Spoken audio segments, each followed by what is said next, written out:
win game 3? Took our very best. We actually talked about it when Justin went out, and I told the players, this is going to be, we're going to see the best Ginebra here. Even without Justin, we have to be at our best. So I just reminded the players how strong and how deep that team is, and not to let our guards down, even with Brownlee out of the game. I thought the key was when they went on a 3-point lead in the last 5 or 6 minutes, we didn't panic and we stayed calm. I think that was the key. Thank you, Coach. Now, Ray, 24 points is your highest output in a PNP uniform and your playoffs career high as well. Talk about yung decision making. Take us back yung naging thought process mo, the last few plays, even to the last play na you just threw the ball. It was a smart decision as well.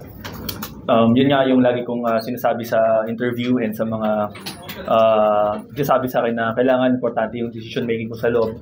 Lalo na wala si Kuya Jason. So I need to make good decisions, especially yung mga ganong moments, yung mga ganong end game na mga laro. So at least nag-pay off naman, especially yung mga extra shots na ginagawa sa practice. And then yun nga, just go with the flow lang. Sinusunod ko lang yung sistema ni Coach Jot, and then isa sa malaking factor din is yung may tiwala talaga yung mga teammates ko sa akin. We now open the floor to questions for Tanika. Ray, congratulations. Kung sa go-ahead 3 mo, anong usapan nyo? Siyempre, kung piyasa ka na buong game, siyempre, malamang you were ready to take that shot. Actually, yung play na yun, broken play na yun eh. Of a transition kasi yun eh. Tapos na offensive rebound. Yes, maganda lang yung spacing namin, kaya ako nakatira.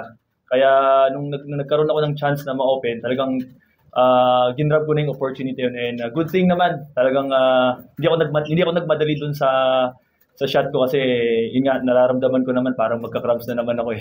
Pero buti na lang. Nakatira pa ng huli and crucial pa.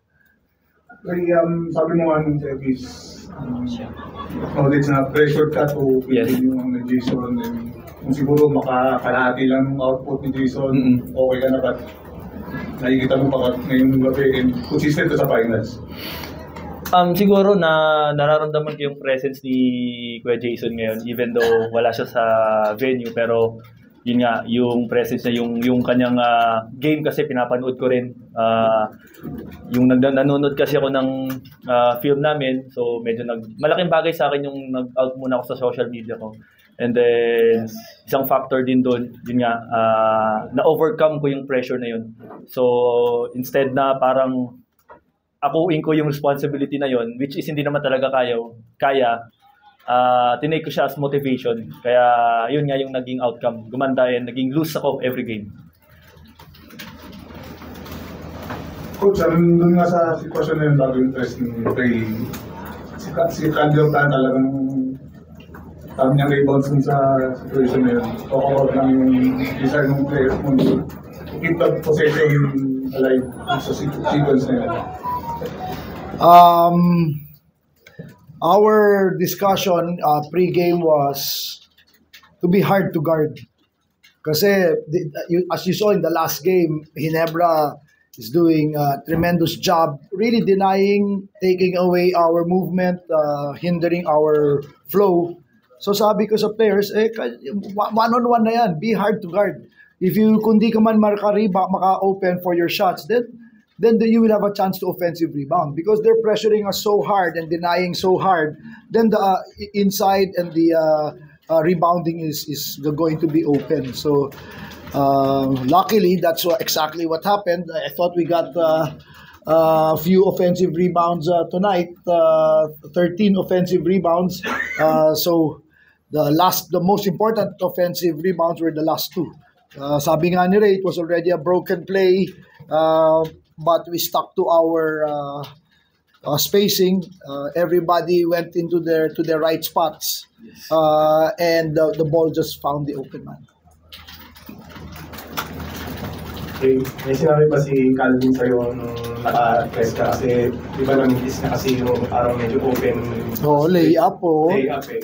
Meron ba siyang sinabi sa'yo na nung convert mo yung tres kasi nga kakagaling mo na sa isang Wala naman siyang special na sinabi pero yun nga, usually kanina sinabi na good job lang. So, yung mga ganung little things kasi malaking bagay yun as a player, sa teammate eh. Kasi parang nakaka-boost talaga ng confidence yun eh. Na, which is to show na may tiwala talaga yung teammate mo sa'yo. So, with that, kailangan mo lang i-pay off yung tiwala na yun. Yun nga, yung nangyari kanina, nag-miss siya nung layup and then, yun nga man, na-open naman ako. So, yun lang. Binalik ko lang yung tiwala ni Calvin na binigay niya sa akin.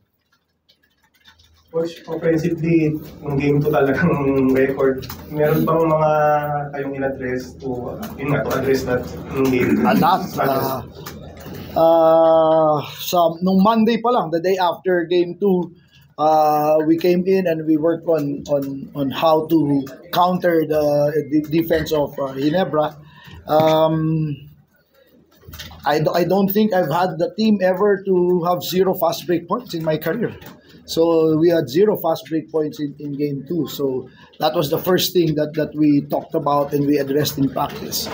And then luckily we had an extra day yesterday, one more day to continue working on it. And today we got 11 at least 11 fast break. Mahirap talaga fast break ng Ginebra. They're very disciplined. Their coach team really prides himself in his ability to have transition defense, to defend transition. So kaya kailangan makascore kami doon. So I thought that was one of the factors tonight.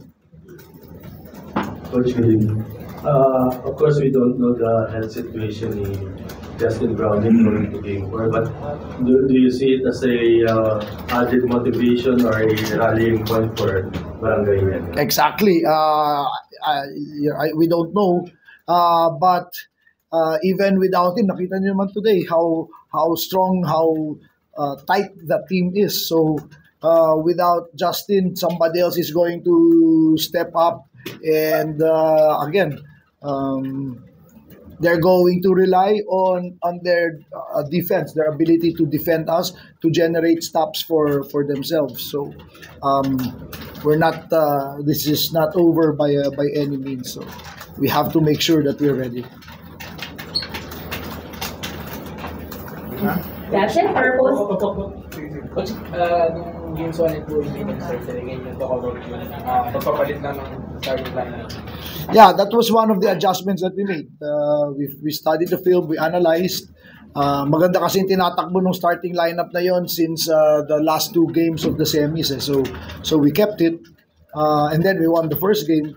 But after this, then we had to make sure that we make some adjustments because of the way Ginebra is defending. With that, we end our post-game press conference. Thank you, gentlemen, for your time.